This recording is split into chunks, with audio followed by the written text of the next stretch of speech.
The sound of the chair scraping backward was sharp, ugly, louder than the Christmas music playing softly in the background. For half a second, I didn't understand what was happening.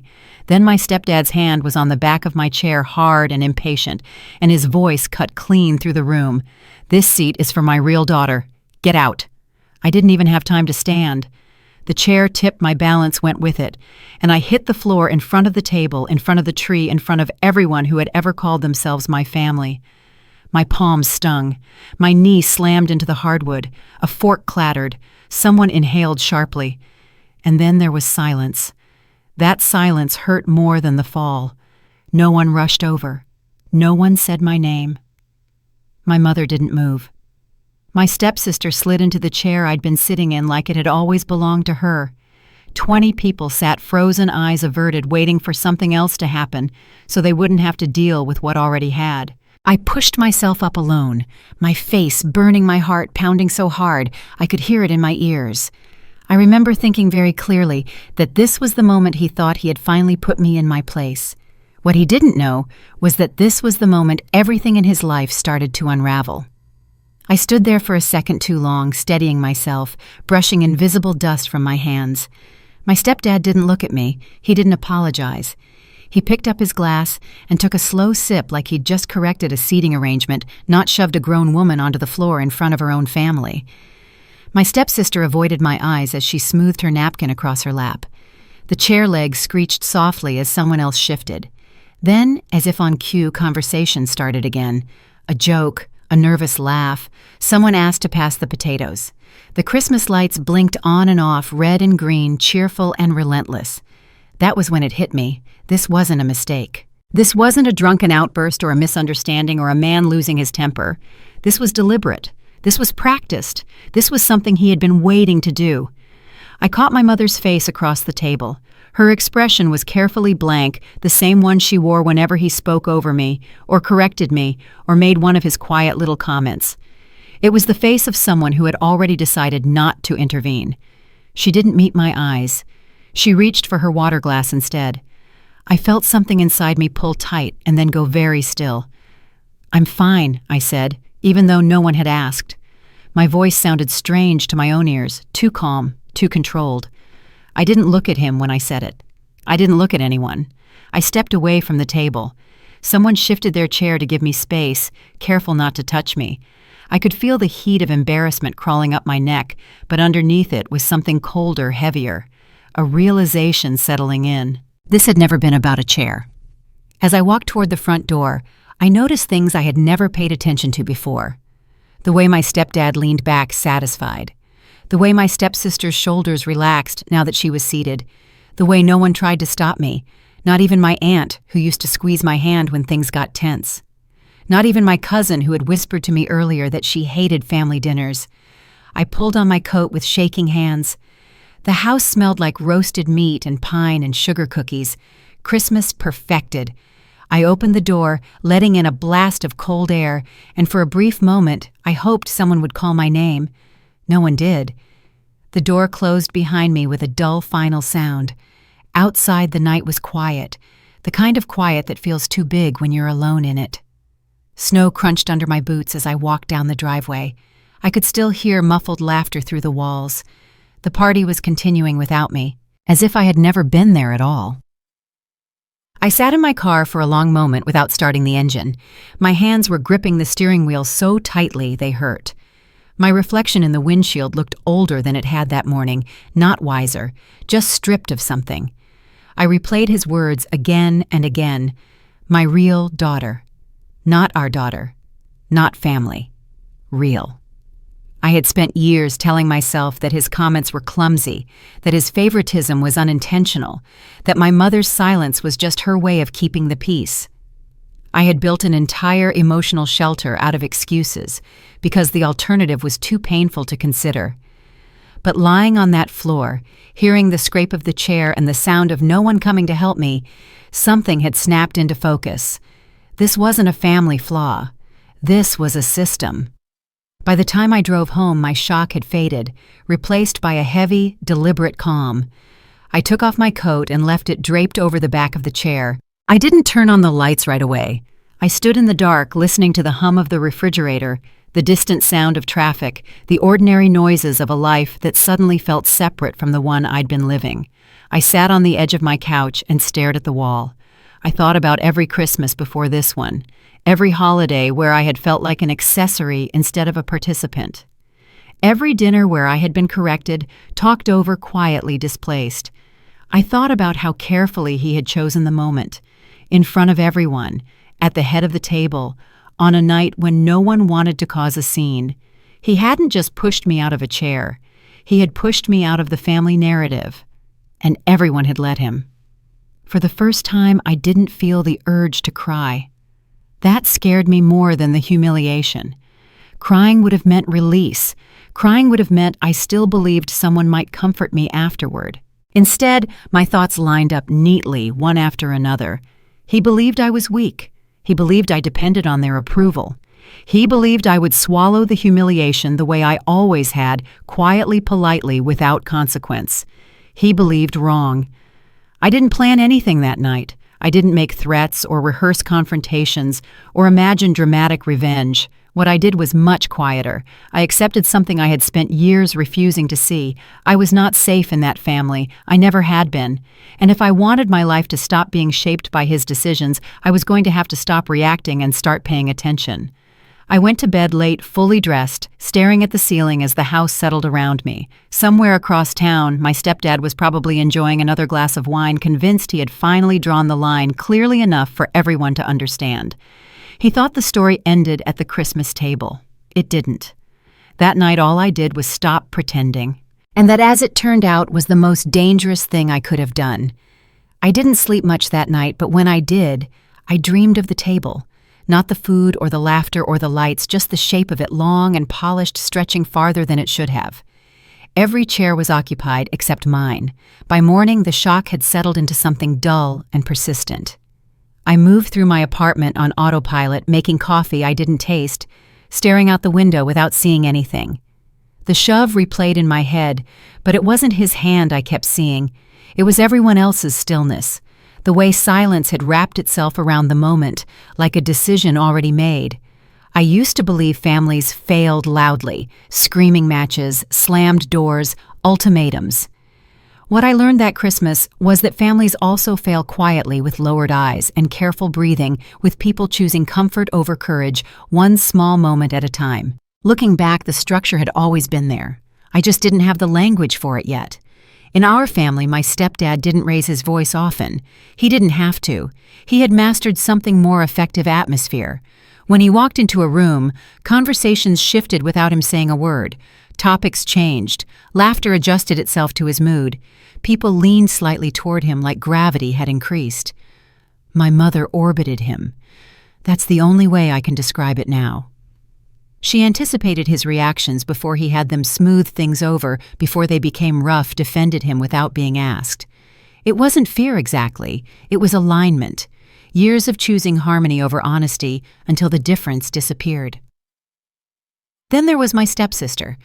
She existed at the center of his attention the way some people exist at the center of a solar system. Everything bent around her needs. If she was late, we waited. If she was unhappy, we adjusted. If she failed, it was framed as potential misunderstood by the world. And then there was me. I had always thought my role was temporary, something I would outgrow. The quiet one, the adaptable one, the one who didn't cause trouble. I told myself that once I was older, more established, more impressive, things would shift. That respect was something you earned with patience. What I didn't understand was that patience in a system like ours was just another word for compliance. The Christmas shove didn't create a new dynamic. It revealed an old one. When I thought about the dinner more clearly, details surfaced that made my stomach tighten. The way he'd commented on seating earlier in the evening. The way my stepsister had lingered near the head of the table before dessert. The way my mother had rearranged place cards twice as if rehearsing something. This hadn't been spontaneous. It had been staged, and everyone had played their part.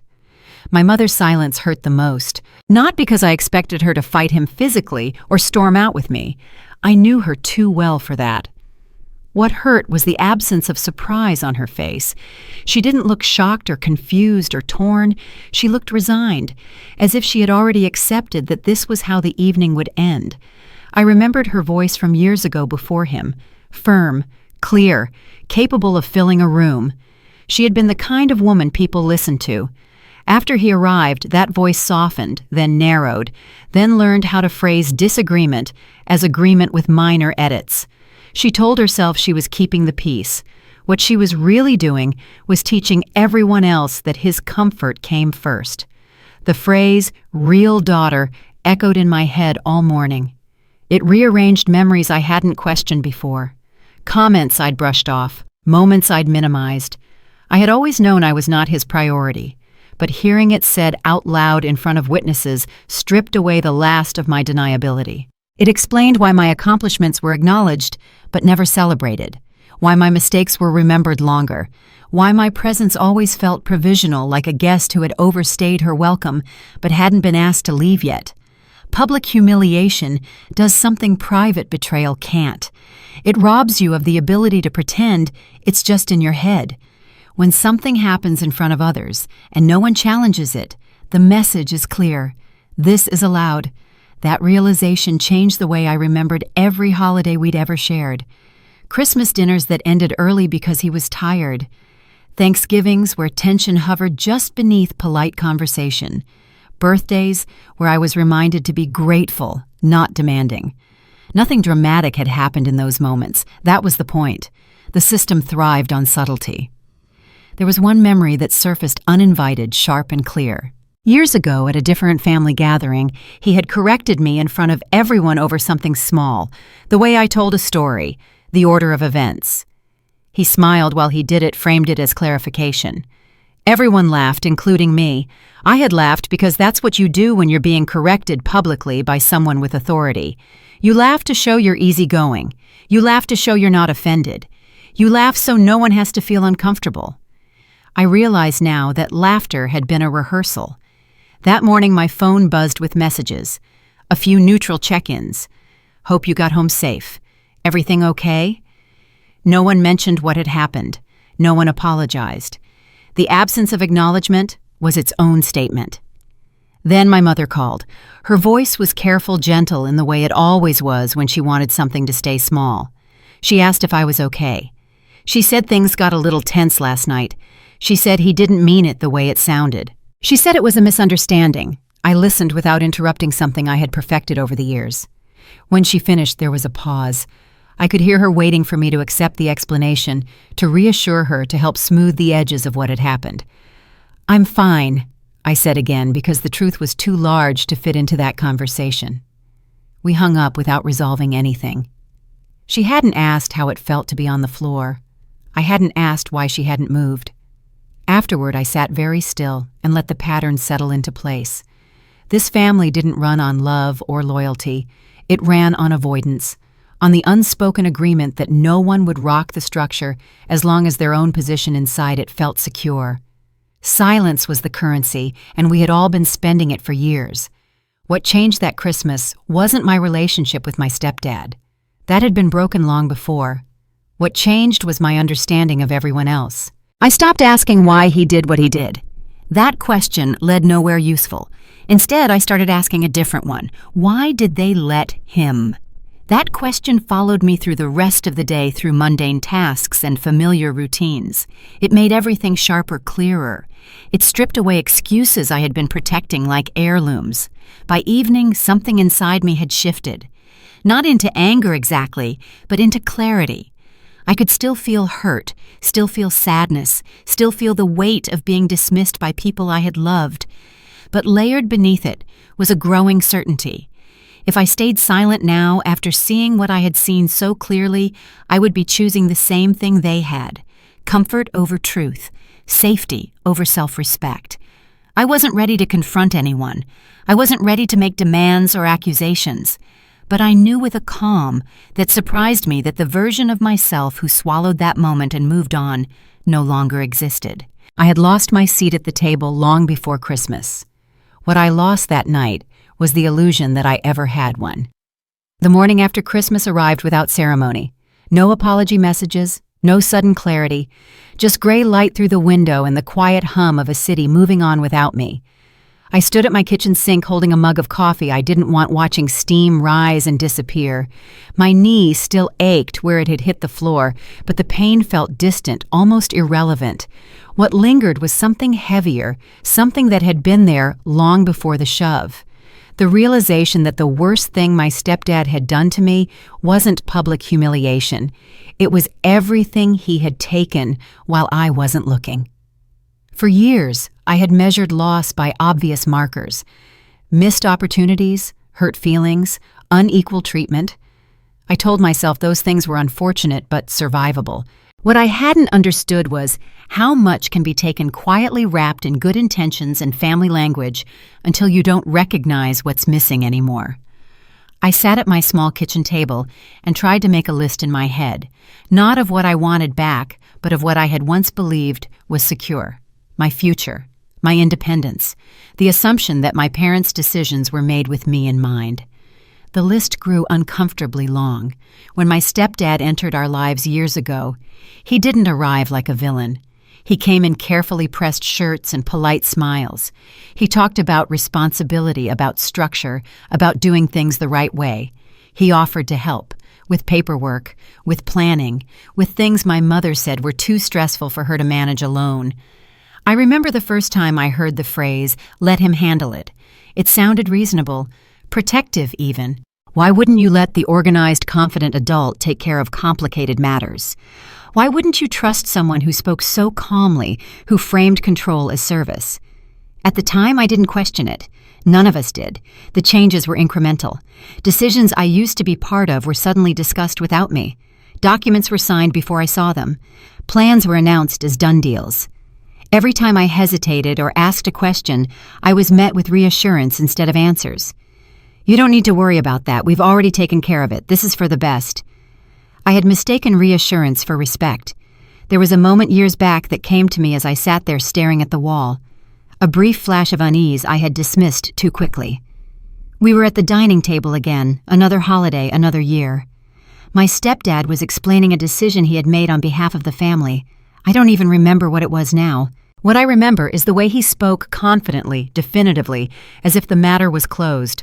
I had opened my mouth to ask a follow-up question. Nothing confrontational, just clarification. Before I could finish, my mother placed her hand lightly on my arm and said, "It's okay. He's already thought it through." The room moved on. My question dissolved in the air. That had been the first time I felt managed. At the time, I told myself I was being sensitive, that I didn't want to be the difficult one. I had learned early that being easy made life smoother, that accommodating other people's decisions kept you included, or so I thought, but accommodation has a cost. As I replayed those moments now, they arranged themselves into a pattern that was impossible to ignore. Control had shifted not through force, but through exclusion. He hadn't taken things away dramatically. He had simply stepped between me and them, smiling while he did it. The more I thought about it, the more it became clear that my losses hadn't been random. They followed a logic, a direction. Whenever there was something important to decide, he positioned himself as the gatekeeper. Whenever there was something to gain, it flowed toward him or toward my stepsister. Whenever there was a risk, it landed somewhere else. On me. I remembered a conversation with a family friend years ago, someone who had known my mother long before my stepdad. We were standing in the kitchen while everyone else talked in the living room. She had asked gently how I felt about the way things had changed. "He's very involved," she had said carefully, "sometimes too involved." Before I could answer, my stepdad appeared in the doorway. He smiled, thanked her for her concern, and changed the subject. Later, my mother told me she meant well, but didn't understand how things worked now. I had nodded and let it go. Now sitting alone in my apartment, that memory felt different. Less like concern, more like warning. The realization settled in slowly like a fog lifting. What I had experienced wasn't neglect or oversight. It was strategy. A system designed to centralize power and minimize resistance. I wasn't unlucky. I was inconvenient. The Christmas shove took on new meaning in that light. It wasn't an emotional outburst. It was a demonstration, a public reminder of where I stood, or didn't. By pushing me out of that chair, he had made visible what had been happening quietly for years. He had turned invisible loss into undeniable reality. The thought made my stomach twist, not with fear, but with a strange, steady anger. Not the explosive kind that makes you lash out, the kind that sharpens your focus and drains away confusion. I stood up from the table and paced my apartment, noticing things I had never paid attention to before. The folders stacked neatly on a shelf, old paperwork I had been told not to worry about, conversations that had ended just before I entered the room. I stopped in front of a small cabinet where I kept personal documents. Nothing dramatic, just everyday things. Birth certificate, old letters, papers I hadn't looked at in years because I trusted that everything important was being handled. Trust, I realized, had been my most expensive mistake. For the first time, I allowed myself to consider a possibility I had avoided for years, that the choices made on my behalf had not been neutral, that they had benefited someone else at my expense, that my compliance had been expected, not appreciated. The grief came then, quiet and sharp. Grief for the version of myself who believed patience would be rewarded, who believed silence was kindness, who believed that love required endurance. I let myself feel it fully standing there in the middle of my apartment, breathing through the weight of it. I didn't rush past it or soften it with excuses. I let it exist. When it passed, what remained was something firmer. I wasn't dealing with a misunderstanding. I was dealing with a design. And designs can be studied, traced, exposed. By late afternoon, I had stopped asking what I had lost. That question led only to pain. Instead, a different question took its place, one that felt dangerous and clarifying all at once. Where did it go? I didn't have the answer yet. I didn't even know where to start looking. But I knew with a certainty that steadied my breathing that nothing about my situation had been accidental. That knowledge didn't solve anything. It didn't fix the past or guarantee the future. But it changed the ground beneath my feet. I was no longer someone reacting to what had already been decided. I was someone who had begun to see the structure of the game. And once you see that, you can't unsee it. I didn't cry when I got home. That was the first thing I noticed, and it unsettled me more than the shove had. The apartment was quiet, the kind of quiet that makes every sound feel deliberate. I dropped my keys on the counter, shrugged out of my coat, and stood there in the dim light without moving. The clock on the microwave blinked softly. Outside, a car passed tires hissing on cold pavement. Life continued indifferent and steady. I replayed his words again, not angrily, not dramatically, just letting them sit where they landed. This seat is for my real daughter. Get out. The tears never came. What came instead was a strange, hollow calm, like something inside me had finally stopped fighting to be seen. I sat on the couch, still in the clothes I had worn to dinner, my hands folded in my lap. My chest felt tight, but not in the way it does when you're about to break. It felt contained, controlled. The adrenaline had burned off, leaving behind a clarity that felt almost clinical. Pain fades. I had learned that long ago. Humiliation does something else. It rearranges you. The shove hadn't been about the chair. It had been about witnesses, about reminding everyone in that room who mattered and who didn't, about ending any lingering doubt, including my own. He needed the moment to be public. He needed silence to follow, and he got exactly what he wanted. I thought about all the times I had stayed quiet to keep things smooth, all the moments I had convinced myself that restraint was maturity, that not reacting was strength. What I understood now was that my silence hadn't protected me. It had trained them. I stood and paced the apartment slowly, deliberately, as if moving too fast might disturb the clarity settling into place. I caught my reflection in the dark window and barely recognized the woman staring back. She looked steadier, older. Not hardened exactly, but done. For the first time, I allowed myself to consider a truth I had always avoided. That loyalty in this family flowed in one direction. That love had been conditional. That I had been included only as long as I didn't disrupt the hierarchy. I stopped in front of a bookshelf and ran my fingers along the spines, grounding myself in the ordinary. Nothing had changed in the room, and yet everything had shifted. I understood then that confronting him would do nothing. He thrived on reaction, on emotional chaos, on making people explain themselves while he remained unaccountable. Any confrontation would only give him another stage. Anger is loud, silence is invisible. That realization didn't come with satisfaction. It came with resolve. I decided very deliberately not to confront him. Not tonight, not tomorrow, not ever. Whatever came next would not be fueled by outrage or desperation. It would be fueled by attention, by patience, by seeing clearly what I had refused to see before. I had spent years being underestimated, treated as harmless, peripheral, too emotional to matter, too accommodating to push back. That underestimation had cost me, but it had also given me something I hadn't appreciated until now: freedom to observe.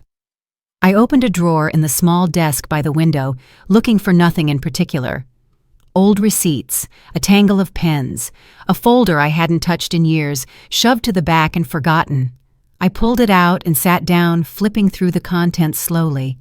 There was nothing dramatic inside, no smoking gun, just paperwork, notes, copies of things I had once been told were handled, settled, resolved. I hadn't questioned it then. I trusted that the adults in the room knew what they were doing. Now, holding those pages, I felt a faint prickle of awareness. Not suspicion yet, just recognition. A sense that this folder existed because some part of me long ago had known better than to throw it away. I closed it and set it aside. That night I didn't draft plans or rehearse speeches. I didn't imagine revenge scenarios or future confrontations. What I did was simpler and far more important. I stopped reacting. I sat on the couch with the lights off, listening to the building settle around me, and I made a quiet set of rules for myself. No threats, no warnings, no emotional explanations. I would not justify my feelings or seek validation. I would not announce my intentions. Whatever happened next would happen without noise. There was fear in that decision, of course. Fear of what I might find if I looked too closely.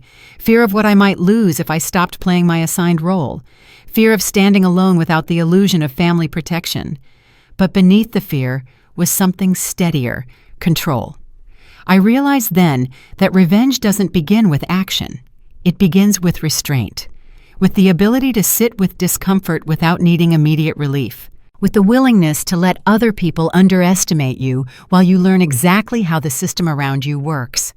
I lay down on the bed without changing clothes, staring at the ceiling as the night deepened. My phone buzzed once, then went quiet again. I didn't check it. Somewhere across town, my stepdad was probably winding down his evening satisfied. He had drawn his line in front of everyone. He had reaffirmed his authority. He had silenced the problem.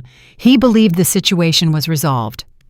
I understood now that resolution only exists for the person who controls the story. That night, I didn't plan revenge. I didn't even name it. What I did was far more dangerous to someone like him. I prepared to recognize opportunity when it appeared. I fell asleep just before dawn, calm, in a way I had never felt before.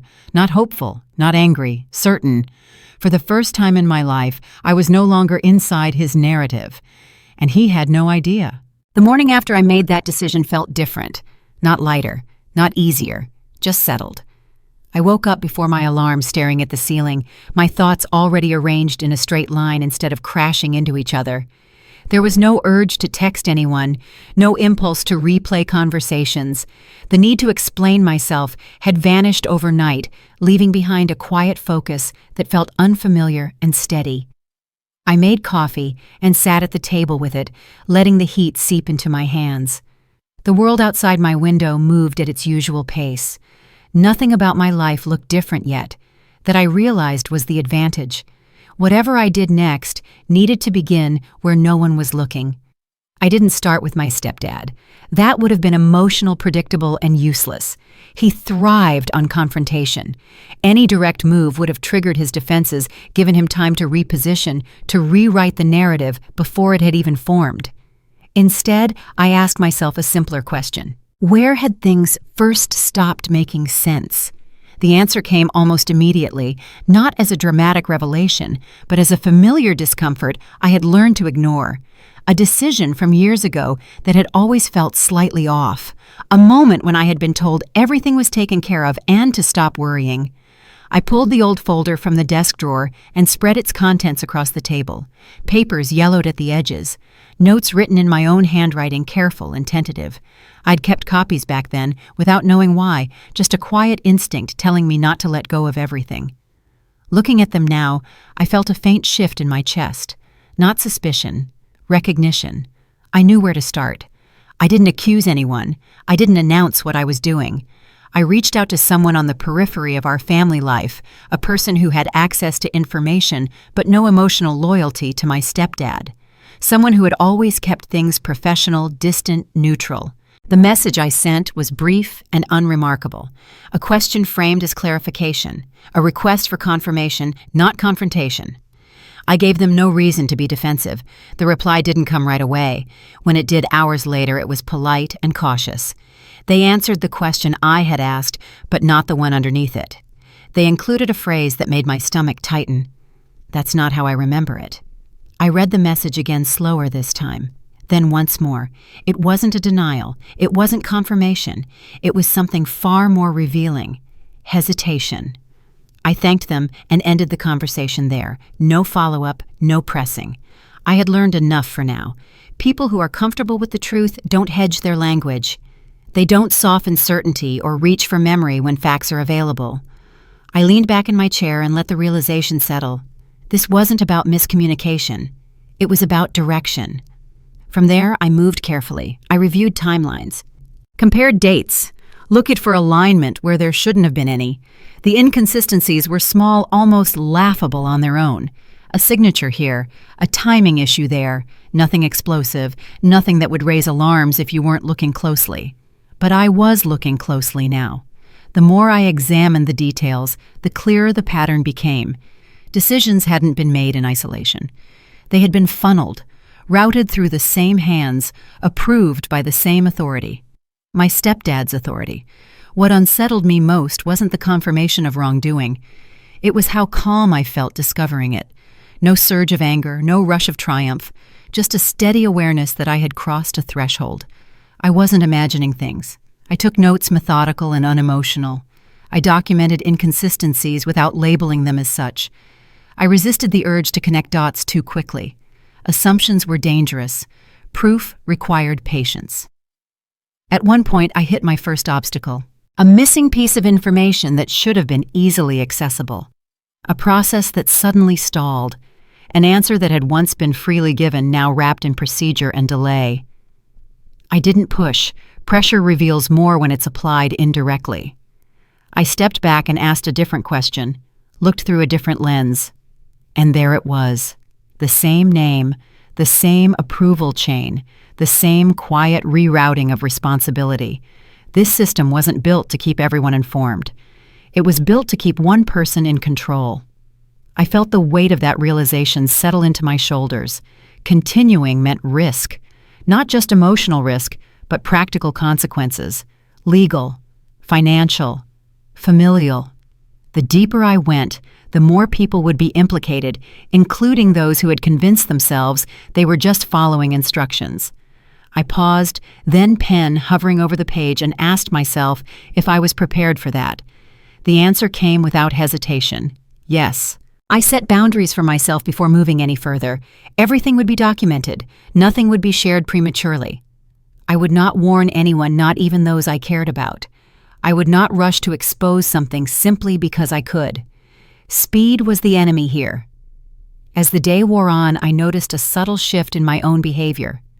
I wasn't flinching anymore, not at messages, not at memories. I was observing rather than absorbing, evaluating rather than reacting. It occurred to me that this must be how he felt all those years, calm, certain, secure in the belief that he understood the system better than anyone else in the room. The thought didn't scare me, it focused me.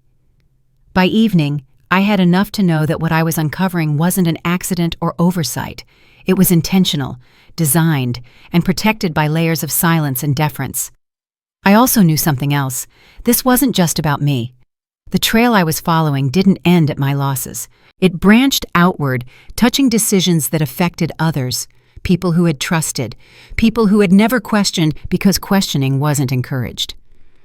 I closed my notebook and sat back, breathing slowly, letting the magnitude of it sink in. Pulling this thread wouldn't just expose him, it would expose everyone who had benefited from not asking questions. There would be no neutral ground. I didn't feel righteous. I didn't feel vengeful. What I felt was responsible. Not in the way my stepdad liked to present himself, but in the way that comes from finally seeing the truth and refusing to look away. That night, as I prepared for bed, my phone buzzed again. A message from a family member, casual and oddly timed, asking how I was doing. I stared at it for a long moment before setting the phone face down on the nightstand. I wasn't ready to respond to anyone yet. I lay in the dark, my mind running quietly through everything I had learned that day. Not racing, organizing, each fact sliding into place with a soft click. I understood now why my stepdad had always been so careful, why he reacted so strongly to even mild dissent, why he needed control not just of outcomes but of information. He wasn't protecting the family. He was protecting the structure that made him untouchable. As sleep crept in, one thought settled firmly in my mind, steady and unshakable. I hadn't pulled the first thread to destroy him. I had pulled it to see who else was holding it, and now that I knew there was no pretending otherwise, I stopped thinking about my stepdad for a few days after that and turned my attention to the one person he never said no to. My stepsister had always been treated as an extension of him, not in the way a parent loves a child, but in the way an investor protects an asset. She moved through the family with a confidence that came from never having consequences stick. Mistakes were reframed as misunderstandings. Failures were temporary setbacks caused by other people. Someone else always paid the cost. I had grown up alongside that dynamic without naming it. Watching now with my eyes finally open, it was impossible to miss. She wasn't cruel in obvious ways. She didn't need to be. The system did the work for her. If she wanted something, it appeared. If she broke something, it was replaced. If she crossed a line, someone else smoothed it out behind her. My stepdad called it support. I understood now that it was insulation. The words real daughter echoed differently as I thought about her. They weren't about love. They were about investment. He had poured time, resources, protection, and control into her life, and he expected returns. Obedience, loyalty, dependence, and silence. I hadn't been rejected because I lacked value. I had been rejected because I threatened the equation. I asked questions. I noticed patterns. I existed outside the structure he was building. Once I saw that everything about the Christmas night shifted. The shove hadn't been about me challenging him. It had been about her watching, about reinforcing a hierarchy she benefited from, a demonstration of who would always be chosen. I didn't confront her. I didn't even reach out. I observed. That turned out to be easy. People who have never been told no leave trails without realizing it. She talked freely, assuming the world would catch her when she fell. She treated privacy like a suggestion. She relied on the same shortcuts she always had. I noticed who made excuses for her when she wasn't around, who spoke carefully when her name came up, who glanced at my stepdad before answering questions about her decisions. Patterns revealed themselves quickly once I stopped trying to protect anyone. One afternoon, a detail surfaced that made my pulse quicken. Not dramatic, not illegal on its own, just an issue that required intervention. Money moved quietly. A situation handled discreetly, the kind of thing that never made it into family conversations but left fingerprints everywhere else. My stepdad had stepped in. Again. The timing aligned with something I had already uncovered, a decision rerouted, an approval expedited, a process bypassed. Separate threads began to braid together, forming something stronger and far more troubling. This wasn't generosity, it was containment. I felt a flicker of something unexpected then, not anger, pity. She had been raised inside a bubble so thick she didn't know it existed, shielded from consequence so completely that reality would feel like betrayal when it finally arrived. He had taught her dependence and called it love. That realization almost softened me. Almost. Empathy doesn't erase damage. Understanding doesn't excuse harm. And the harm wasn't theoretical. It had names and timelines and consequences that extended far beyond her. I drew a line there quietly inside myself. I could acknowledge the system that shaped her without pretending she wasn't responsible for how she moved through it. As I continued watching, another truth became clear. Everything he protected most closely was tied to her. Every secret, every maneuver, every quiet fix traced back to shielding her from fallout. She wasn't just a beneficiary. She was leverage. And leverage, I had learned, always works both ways. I didn't touch anything. I didn't interfere. I didn't alert her or him to what I was seeing. I let her continue as she always had, confident and careless, trusting that someone else would clean up after her. People like that always make another mistake. The tension of waiting was harder than I expected. There were moments I wanted to act, to intervene, to force a reckoning before the cost grew larger. But restraint had become my discipline. Acting too soon would collapse everything into chaos and give my stepdad the chance to regain control. So I waited. During that time, my mother reached out again. Casual messages, invitations framed as concern. I responded politely, vaguely, keeping my distance without announcing it. She didn't ask about my stepsister directly, but I could hear the anxiety underneath her words. Something was shifting, and she felt it. I wondered how much she knew, how much she had chosen not to know. The question no longer haunted me. It simply existed, waiting for its moment. When the next issue surfaced, it came faster than I expected. Another quiet intervention. Another problem smoothed over before it reached the surface. The pattern tightened. My stepdad was reacting now, not planning. His movements were quicker, sloppier. He was protecting something that was beginning to wobble. That was when I saw it clearly. The leverage point. Not money, not documents, dependency. Everything he had built rested on the assumption that he would always be there to intervene, that no one would ever force the issue into the open, that loyalty would outlast accountability. He had protected her so thoroughly that he had made himself indispensable. And indispensable people panic when they sense replacement. I felt the weight of that knowledge settle in my chest. Using it would hurt people who hadn't asked to be part of this. Not using it would allow the damage to continue. I didn't pretend it was an easy choice. I didn't dress it up as justice or righteousness. I accepted it for what it was. A consequence of decisions made long before I stopped playing my role. I also accepted something else.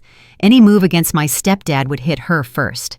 He would sacrifice anything to keep her insulated, and in doing so, expose himself completely. That wasn't cruelty. It was reality. One evening, I stood by my window watching the city lights flicker on as dusk settled in. I felt tired in a way that had nothing to do with sleep. Tired of silence. Tired of watching people mistake protection for love. I thought about the girl I had been trying to earn space at a table that was never meant to include her. I thought about the woman my stepsister had been allowed to become unchallenged and unprepared. And I thought about the man who believed control was the same as care. I didn't hate him. Hatred would have been simpler. What I felt instead was clarity. He had spent years collecting consequences on her behalf, stacking them neatly out of sight. He believed he was saving her. What he was really doing was storing up the very thing he feared. I turned away from the window and sat down, opening my notebook again. I didn't write names. I didn't write accusations. I wrote observations, dependencies, reactions, the way the system bent under pressure. I knew now where not to push, and more importantly, where to wait.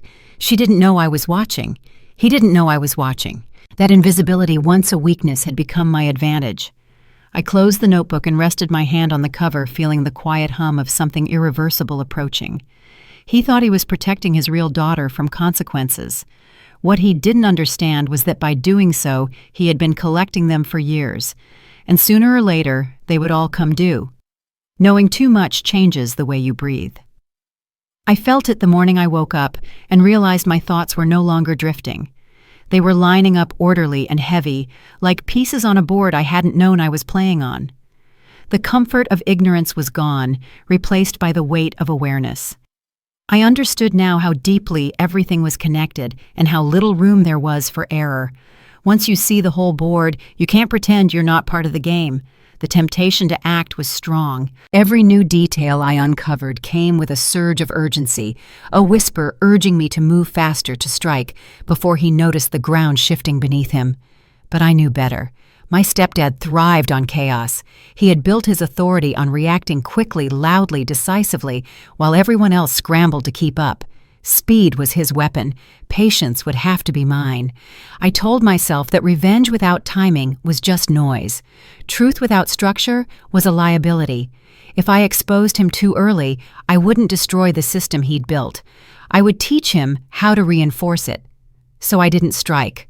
I watched. The plan, if it could be called that yet, didn't begin as a list of actions. It began as a set of principles, rules. I forced myself to follow even when emotion pushed back. Everything would have to be verifiable. Nothing would rely on interpretation or memory. No single move could reveal the entire strategy. This wasn't about humiliating him. It was about removing every place he could land safely once the ground gave way. That understanding came with its own kind of fear. I knew that what I was doing would affect more than just him. Silence had protected him for years, but it had also protected others from having to choose. Once the truth surfaced, that protection would disappear. People who had stayed neutral by saying nothing would be forced to decide where they stood. Fairness, I realized, is not the same as comfort. There were moments when that knowledge pressed hard against my chest. Late at night, when the apartment was quiet and the day's distractions were gone, doubt crept in. Was this worth the fallout? Was I prepared to be the one who shattered the illusion everyone else depended on?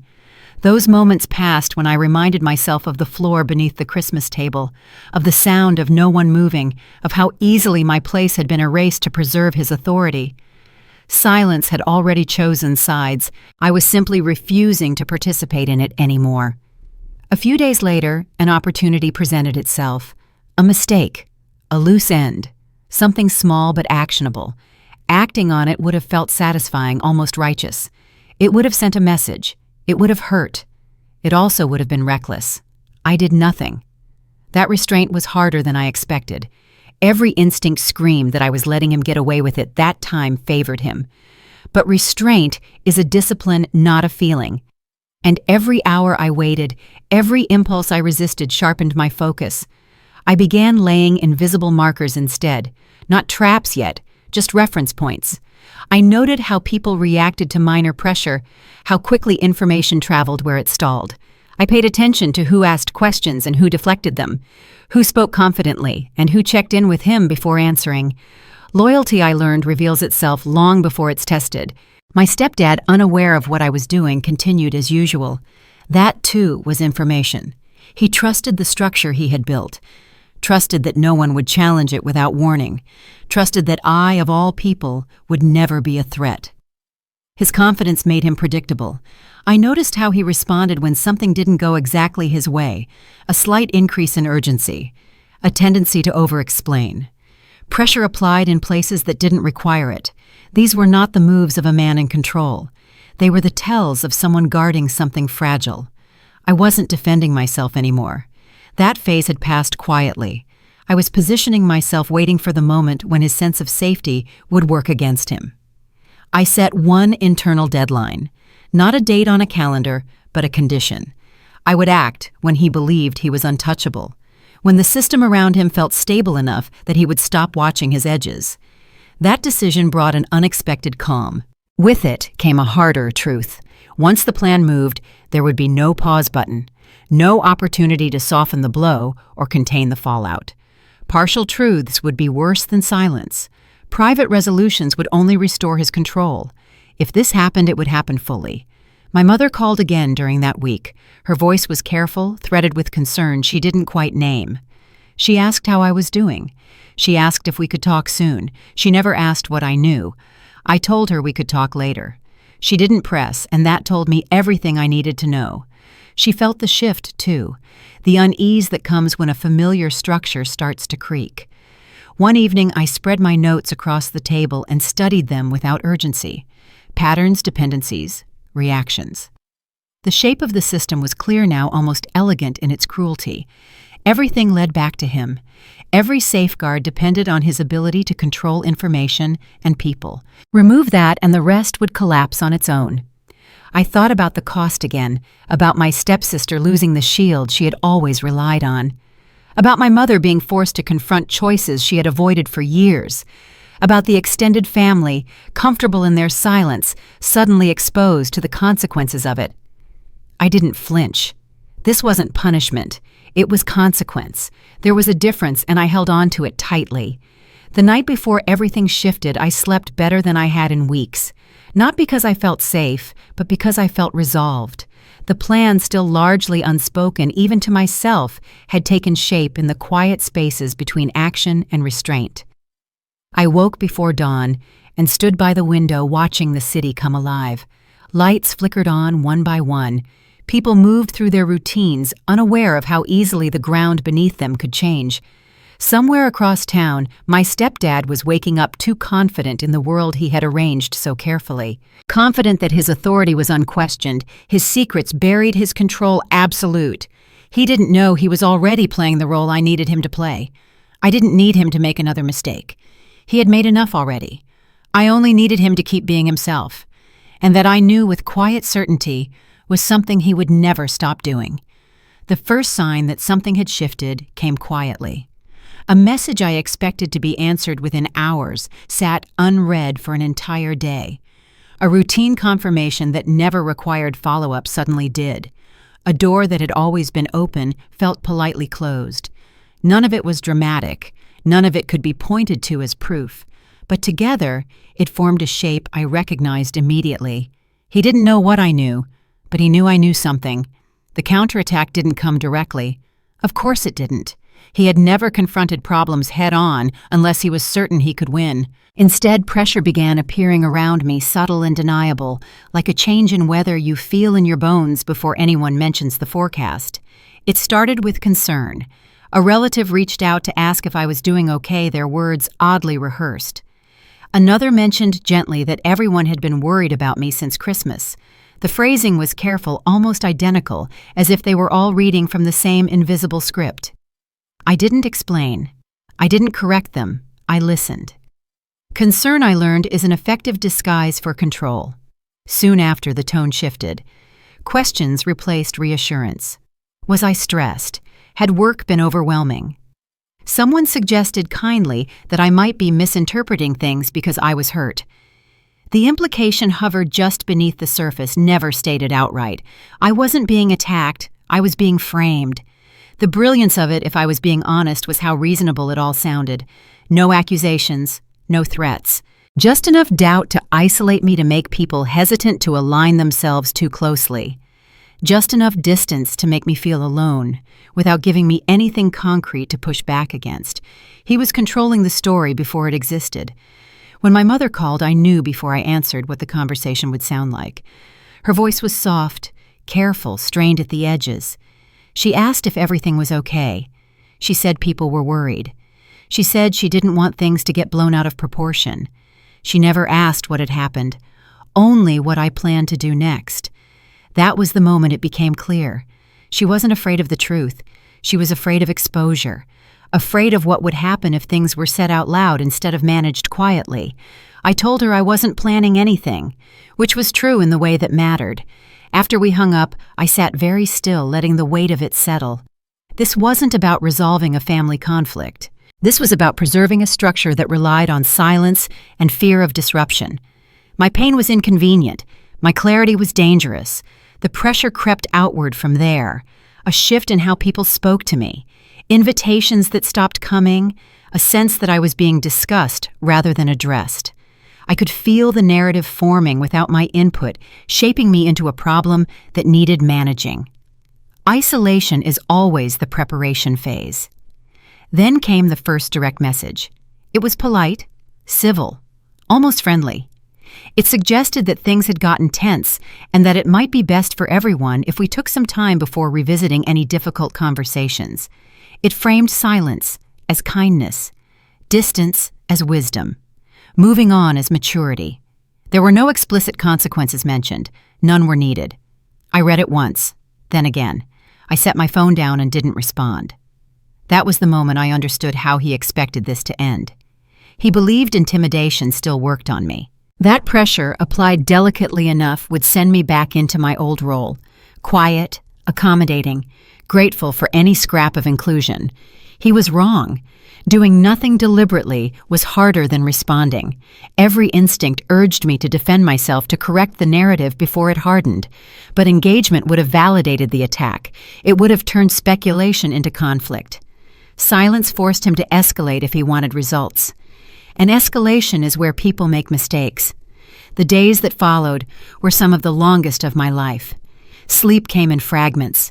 My senses felt sharpened, my thoughts hyper-focused. Every interaction felt loaded, every pause meaningful. Doubt crept in at odd moments, whispering that maybe I was overreacting, that maybe this wasn't worth the cost. I recognized that voice. It was the same one that had kept me quiet for years. I ignored it. The strange showed in him before it showed anywhere else. His messages grew more frequent, less controlled. He over-explained small things, applied pressure where none was needed. He started checking in on people too often, reminding them of expectations that had once gone without saying. Control, when threatened, becomes visible. One evening, a minor inconsistency surfaced, a comment made under pressure that didn't align with the story being circulated. It was small enough that most people wouldn't notice it, but I did. It didn't matter what it was. What mattered was that it existed. Cracks don't announce themselves. They whisper. I didn't act on it. I noted it, filed it away, let the pressure continue to build. Another day passed, then another. The isolation began to loosen at the edges as people sensed something was off. Silence, when stretched too thin, starts to feel unnatural. Questions crept in, quiet ones, careful ones, the kind that signal curiosity without commitment. He responded by tightening his grip. A family member pulled me aside during a brief, awkward encounter and asked if I wanted to talk. Not about Christmas, not about him, just talk. I saw the hesitation in their eyes, the fear of choosing wrong. I told them I was fine. That answer, neutral and unhelpful, unsettled them more than any accusation could have. The cost of holding the line was real. There were moments when I felt unbearably alone, when the urge to explain myself pressed against my ribs like a physical ache. But every time I considered breaking the silence, I remembered the floor beneath the table, the sound of no one moving. This was the moment he expected me to fold, to seek comfort, to beg for understanding, to retreat. Instead, I waited. The mistake came quietly, almost anticlimactically. A rushed decision, a message sent too widely, a detail shared with someone who wasn't supposed to have it. It wasn't dramatic, it wasn't explosive, it was visible. I felt a shift then, subtle but undeniable. Not triumph, not relief, recognition. The wall wasn't solid. It never had been. It had only relied on people not pressing too hard. I didn't smile. I didn't celebrate. I simply adjusted my position and watched the consequences begin to move on their own. By the end of that week, the war was no longer private. It still hadn't reached the surface, but the tension had become impossible to ignore. Conversations stalled. Plans hesitated. Certainty wavered. He had wanted to corner me. What he hadn't realized was that pressure always reveals where the walls are weakest, and now that I could see them clearly, I knew exactly where the next move would land. I didn't rush it. I let the system he trusted do what systems always do under strain. I let it show the truth.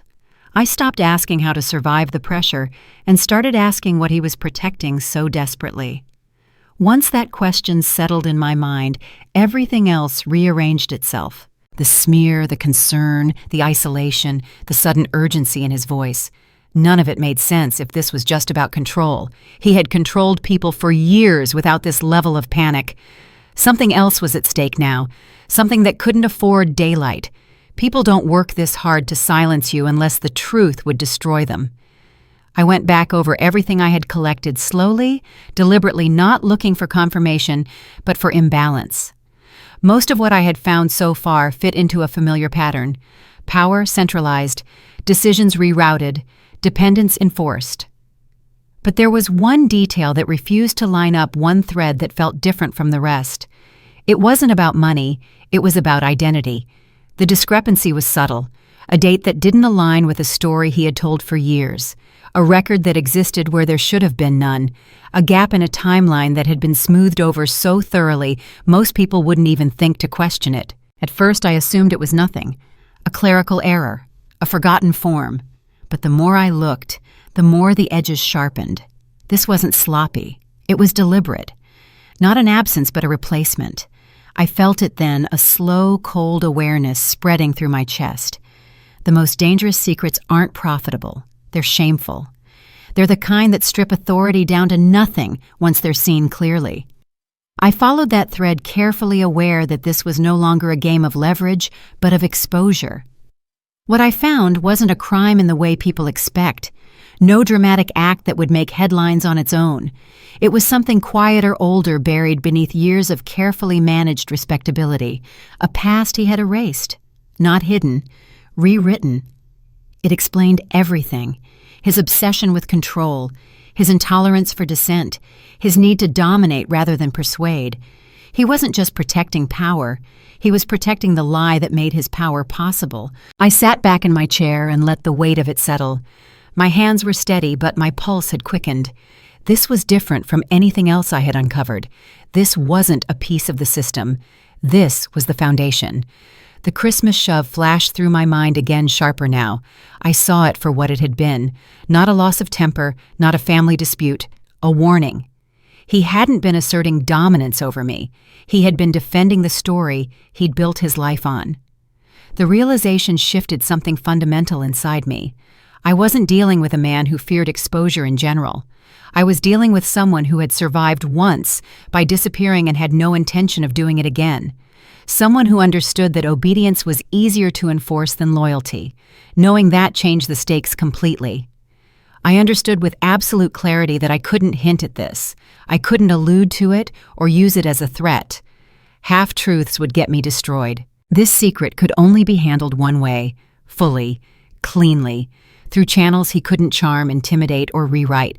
The danger of knowing it was immediate and real. I could feel it in the way my surroundings suddenly seemed louder, sharper, in the awareness that from this point on there was no safe middle ground. If this stayed buried, I would be vulnerable forever. If it came out, everything would burn, including bridges I hadn't meant to touch. I thought about my mother then, about what this would mean for her, hearing a truth she had never been allowed to question. I thought about my stepsister, whose entire sense of security rested on the version of him she believed in. I thought about the family comfortable in their silence, unprepared for the cost of it. And still, I didn't hesitate. This wasn't about revenge anymore.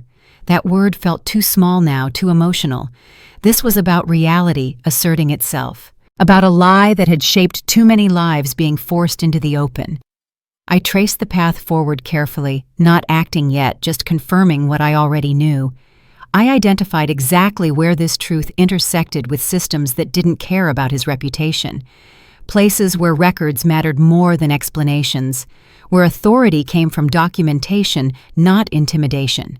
For the first time in weeks, I felt calm, not relieved, not excited. Calm in the way you feel when a storm finally reveals its direction. When you stop bracing for impact and start preparing for aftermath. I stopped thinking about punishment altogether. What mattered now was outcome, the collapse of false authority, the removal of the illusion that had allowed him to dominate everyone around him. I didn't need him to suffer. I needed him to be seen. That night I sat alone with the lights low, my phone face down on the table. I didn't reach out to anyone. I didn't warn anyone. There was nothing to discuss. Conversations would only weaken what needed to happen next. I knew retaliation was coming. He wouldn't go quietly once he realized what was at risk. He would push harder, louder, faster. The last moves are always the most desperate. I accepted that too. What surprised me was the absence of fear. It wasn't that I felt invincible. It was that fear no longer had leverage. Whatever he did next couldn't unring the bell of what I now knew. The truth had already taken shape. It existed independently of him, of me, of anyone's willingness to acknowledge it. I lay awake for a long time staring at the ceiling, listening to the city breathe. Somewhere out there, he was still trying to manage the narrative, unaware that the story he feared most was no longer mine to tell alone. It belonged to the systems he had trusted would never look too closely. By morning, my resolve was complete. There was no turning back, no negotiating with myself, no rehearsing alternative endings.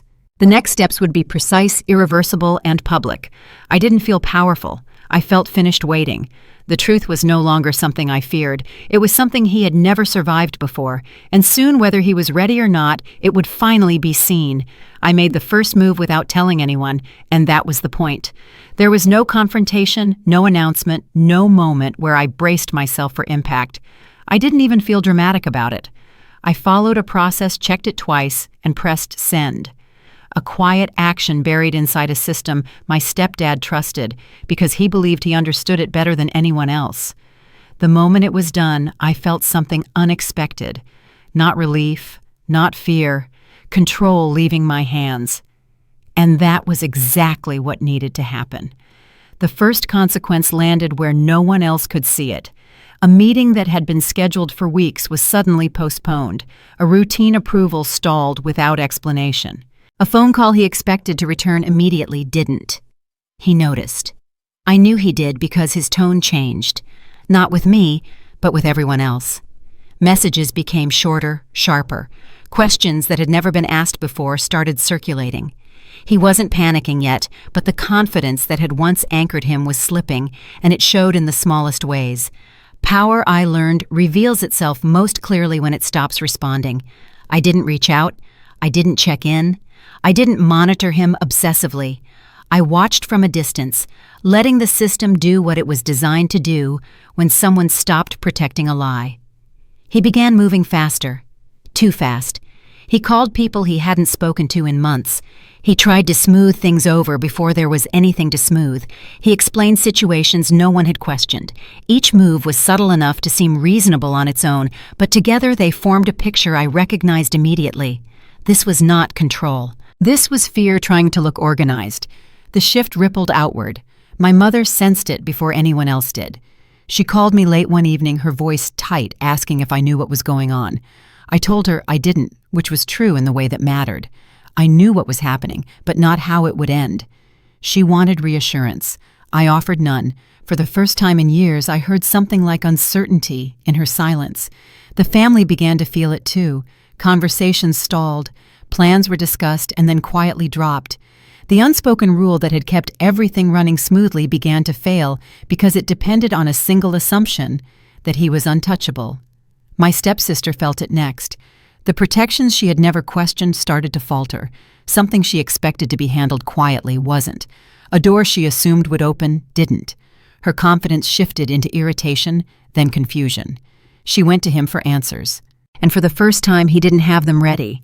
Watching that unfold was harder than I expected, not because I regretted it, but because it stripped away the last illusion I had been carrying. He wasn't protecting her out of love. He was protecting the structure that made him necessary. When that structure cracked, his devotion turned frantic. I didn't intervene. I didn't comfort her. This was not my role anymore. The situation moved beyond the family faster than I anticipated. Third parties became involved, not dramatically, not publicly, but officially. Neutral questions, routine requests, the kind of attention that doesn't respond to charm or authority. I stayed silent. I let processes speak. That silence did more damage than any accusation ever could.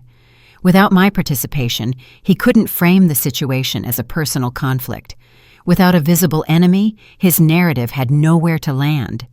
He realized it was me when I didn't respond. Not because I said anything, but because I didn't. He waited for a reaction that never came. He reached out indirectly, then more directly, and still I didn't engage. The power dynamic flipped quietly without ceremony. He was waiting. I wasn't. That realization hit him harder than any evidence ever could. He had built his authority on being the one people needed, the one with answers, the one who moved first. Now he was reacting. I felt no triumph watching it happen, no sense of victory. What I felt was inevitability, like watching a structure fail exactly where the stress fractures had always been. The calm surprised me. I had imagined this phase would feel like release, like vindication. Instead, it felt clinical, necessary. The revenge fantasy I might have once indulged in dissolved under the weight of reality. This wasn't about hurting him. This was about removing the lie that had given him power. The moment I knew he was preparing a final move came late one night. A message indirect but unmistakable, framed as concern but laced with urgency. He was done playing quietly. Whatever came next would be loud, not subtle, not controlled. I welcomed that, though I didn't feel satisfaction in it. Public moves leave trails. They create witnesses. They force systems to respond. He had always thrived in private. I sat at my table, hands wrapped around a mug gone cold, and accepted what was coming. There would be damage I couldn't contain, relationships that wouldn't survive, a version of my family that would never exist again. I chose not to stop it. I thought back to the Christmas table, to the chair scraping back to the sound of my body hitting the floor, to the way everyone had looked away, relieved not to be involved. He had believed humiliation would put me back in my place. What it had done was remove me from his. When he made his last move, I knew it would be in the open, exactly where his authority had always depended on silence, exactly where the truth would no longer need my voice to be heard. I didn't brace myself. I simply waited. The tables had already turned. He just hadn't realized yet how completely. He chose to go public because he believed exposure would save him. The notice arrived without warning, framed as a necessary step, an official process, a chance to clear misunderstandings. His language was formal, confident, familiar. This was his terrain: rooms with authority, witnesses who valued order, procedures that rewarded people who sounded certain. For years that had been enough. The setting was structured and unavoidable, the kind of place where stories are measured against records instead of volume. People filed in quietly, taking seats with the careful neutrality of those who don't yet know which side they'll need to be on. I arrived early and sat near the back, hands folded, saying nothing. I didn't need to speak first. I didn't need to speak loudly. The room no longer belonged to him. When he entered, he wore the expression I had seen 100 times before. Calm, controlled, slightly magnanimous. The face of a man prepared to explain things to people he assumed were already inclined to believe him. He nodded at familiar faces, accepted greetings, settled into his seat, as if this were just another inconvenience to manage. He began with his version of events, confident and polished. A narrative built on responsibility, sacrifice, and misunderstood intentions. He spoke of family, of difficult decisions, of doing what had to be done for the greater good. He framed himself as the stabilizing force, the reasonable one navigating unnecessary conflict. For a moment, the room leaned in. Then the questions started. They were calm, specific, unemotional. A date here, a record there, a request for clarification that didn't sound like an accusation, but wasn't satisfied with reassurance either. He answered smoothly at first, his voice steady, his posture relaxed. But something shifted. A detail didn't line up. A document contradicted a claim. A timeline narrowed in a way he hadn't anticipated. He adjusted, redirected, tried to regain footing with explanations that had worked before. They didn't work here. The evidence was introduced piece by piece, not by me, but by systems he had trusted would never turn on him. Records read aloud without commentary, facts presented without emphasis, each one landing softly and precisely like weights added to a scale. The truth didn't shout. It corrected. I watched my mother as she listened. At first she looked confused, then uncomfortable, then very still. Details she had never heard were spoken plainly without drama, stripped of the justifications she had relied on for years. I saw the moment when denial gave way to comprehension. She didn't look at him. She didn't look at me. She stared straight ahead, absorbing the cost of silence. My stepsister reacted differently. Her confusion tipped into panic as the protections she assumed were permanent failed in real time. She shifted in her seat, glanced toward him, waited for intervention that didn't come. For the first time, she was exposed to consequence without insulation. The room changed. People stopped nodding. Pens paused mid-note. A quiet awareness settled in the kind that spreads when authority begins to dissolve. He felt it too. I saw it in the way his shoulders tightened, in the way his voice grew sharper, less patient. He tried to regain control. He redirected blame, questioned motives, appealed to relationships. He reminded the room of his years of service, of the stability he had provided. He spoke faster now, his words overlapping his confidence, straining under the weight of contradiction. It didn't matter. Authority depends on response, and the room no longer responded. When I was asked to speak, it was not with suspicion or hostility. It was procedural, clarifying, neutral. I answered simply, directly, without emotion. I didn't explain how I felt. I didn't recount the Christmas dinner. I didn't describe the floor beneath the table. I stated facts. That restraint mattered more than I realized. It denied him the drama he needed to reframe the situation as personal. Without emotion to attack, without a visible adversary to discredit, he was left alone with the record. I watched his face when he understood it was over, not when the final document was read, but when he realized no one was coming to rescue him. No clever explanation would realign the room. No display of authority would reset the balance. The system had moved beyond him, and there was nothing he could do to stop it. The decision, when it came, was formal and final. Consequences named without embellishment. Authority removed. Access revoked. Not punishment, but correction. He didn't look at me as it happened. He stared straight ahead, jaw tight, eyes fixed on a point only he could see. The lie that had held his life together had finally collapsed, and with it, the version of himself he had defended so fiercely. Afterward, there was no applause, no dramatic confrontation. People gathered their things quietly, voices low, movements careful. The room emptied the way it always does when something irreversible has occurred. My mother approached me later, away from the others. She looked smaller, somehow older. She didn't apologize, she didn't defend herself, she simply said my name as if testing whether it still belonged to me. I didn't comfort her. I didn't punish her. I let the truth sit between us, heavy and undeniable. Some reckonings don't require words. I left without looking back. Outside, the air felt sharp and clean. The world continued indifferent to what had just happened, and I found comfort in that. I had spent too long believing everything revolved around that family, that table, that man. It didn't. I walked to my car and sat there for a moment, hands resting on the steering wheel, breathing slowly. I didn't feel victorious. I didn't feel vindicated. What I felt was space, the kind you don't notice until it's gone. I drove away without destination, letting the road stretch out ahead of me. The family I had known was fractured, now stripped of its illusions. There would be consequences that unfolded slowly, privately, beyond my control. That was fine. I wasn't waiting for validation anymore. I wasn't waiting for acknowledgement or repair. I had stepped out of a story that had never been written for me, and in doing so, I had reclaimed something far more valuable than approval. I hadn't won anything that day. I had gotten my life back. And for the first time since Christmas, I knew exactly where I was going next. The quiet that followed surprised me more than the confrontation ever had.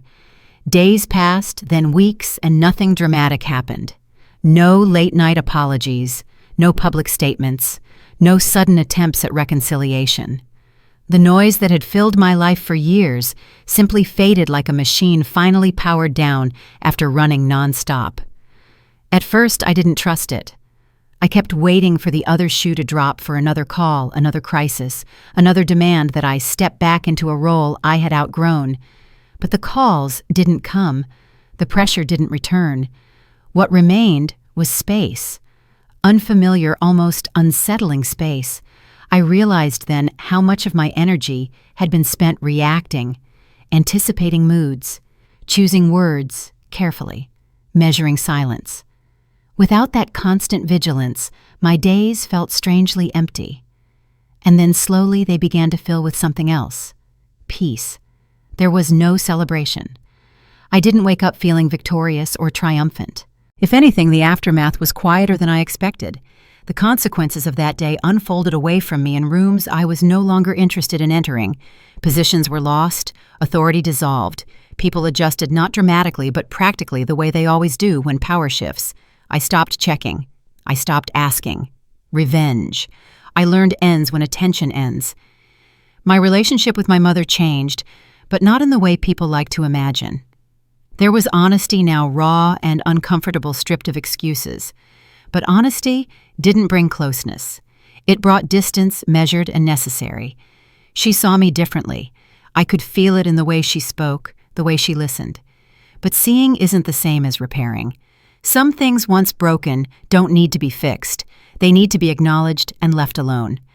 I set boundaries without anger, without speeches, without negotiation. Distance became a form of kindness I had never allowed myself before, not for her sake, for mine. My stepsister drifted out of my life almost immediately. Without the shield she had always relied on, she was forced to face a world that didn't bend around her needs. I didn't interfere. I didn't gloat. I didn't offer advice. This wasn't punishment. This was adulthood. For years I had confused compassion with self-erasure. I had believed that understanding someone's circumstances meant absorbing the damage they caused. I know better now. Accountability only looks cruel to those who have never been held to it. The strangest part was realizing what I hadn't gained. I didn't gain money. I didn't gain status. I didn't gain a seat at any table that had once excluded me. None of that mattered anymore. What I gained was quieter and far more valuable. I gained my voice without needing permission to use it. I gained clarity without needing consensus. I gained the ability to walk into a room without shrinking, without scanning faces for approval. I stopped negotiating my worth. Sometimes late at night, I still think about that Christmas dinner, the scrape of the chair, the sound of my body hitting the floor. The way the room went, still relieved not to be involved. For a long time, I thought that moment would always feel like my lowest point. It doesn't anymore. Now I see it as the moment the illusion finally broke. The moment I stopped pretending that endurance was the same as dignity. The moment I realized that being chosen was never the point. I didn't lose my place at the table that night. I lost my need for it. Life now is unremarkable in the best way. Mornings that begin without tension, evenings that belong to me, conversations that don't require rehearsal. The absence of chaos taught me something I wish I had learned sooner. Silence protects abusers, not always loudly, not always intentionally, but consistently. Truth doesn't need to shout. It doesn't need dramatic entrances or perfect timing. It just needs someone willing to stop carrying the weight of someone else's lies. And dignity, real dignity, isn't something anyone can give or take away. It's a choice you make often in moments when no one is applauding, when walking away feels lonelier than staying. If you've ever been silenced at a family table, dismissed to keep the peace, or taught to make yourself smaller so others could feel comfortable, you're not alone, and you're not imagining it. I tell this story because I know there are people listening who recognize that silence, who know exactly what it feels like to swallow words until they disappear. If that's you, I'd love to hear your story. Share it in the comments. Sometimes saying it out loud, even to strangers, is the first step toward reclaiming it. And if stories like this matter to you, if you believe dignity is worth protecting and truth is worth the discomfort it brings, stay with me. Subscribe to the channel. These stories aren't about revenge for the sake of revenge. They're about justice, about boundaries, about what happens when the tables finally turn. Thank you for being here. Thank you for listening. And remember this: he took my chair for one night. I took my life back for good.